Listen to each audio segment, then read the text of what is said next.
Okay, so up to this point, we have figured out that we can use the ideas of chemical reactions and stoichiometry and pair those concepts together with the ideas that come out of solutions and molarity and figure out information about chemical reactions that happen in solution. In this video, we're going to see a more involved problem that we take these ideas together and solve this problem. Okay, so let's think about about what we're asked here. Okay, so we are told that there's a reaction between ammonium hydroxide, okay, which hopefully you recognize has ammonium and it's always soluble, and iron 3 acetate. Okay, so in this reaction, right, there's a chemical reaction that happens, and as we've seen before, this is a double displacement reaction that produces ammonium acetate, and it's going to produce iron 3 hydroxide. Let's slide this over. Okay, and this is a solid. Okay, so information that we are given here. All right, so we know that we have 250 milliliters. That's a 5. 250 milliliters of 85 millimolar ammonium hydroxide. Okay, and we also know that we have 300 milliliters of 117 millimolar iron 3 acetate. And our task is to figure out the mass of the solid that's produced. So we want to figure out what mass of this iron hydroxide gets produced. Okay, and hopefully you recognize that this is a stoichiometry problem. So what we need to know is how many moles of each of these reactants we have. So we need to convert this to moles of ammonium hydroxide. And we need to convert this to moles of iron 3 acetate. And once we've done that, we can treat these independently and convert them to the mass of iron hydroxide that's produced. Okay, so first things first, we need to balance this. Okay, so we see 3 acetates here, which means we need to have a coefficient of 3 in front of our ammonium acetate. That gives us 3 acetates. All right, I now have 3 ammoniums, so I need to have 3 ammonium hydroxides.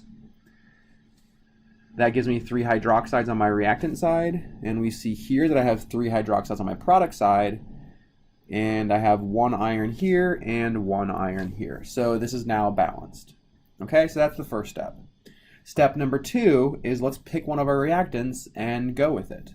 Okay, so I'm going to go ahead and start with the ammonium hydroxide. Okay, so I have 250 milliliters. Let's convert this to liters. So 1 milliliter is 10 to the minus third liters. All right, I know that I have 85 millimolar ammonium hydroxide. So that means 85 millimoles of ammonium hydroxide per 1 liter, right? So if we kind of keep an eye on units here, milliliters cancel and liters cancel. So I now have the unit of millimole of ammonium hydroxide. So let's go ahead and convert this to moles. 1 millimole is 10 to the minus third mole. Okay. Now we can go ahead and convert this to moles of iron 3 hydroxide. From our reaction, for every 3 moles of ammonium hydroxide, we create 1 mole of iron 3 hydroxide. And finally, for every 1 mole of iron 3 hydroxide, we have 106.88 grams. All right, so putting this all into the calculator, we have 0.757 grams of iron 3 hydroxide that we could make from the solution of ammonium hydroxide. Okay, this might be how much we produce, but it might not.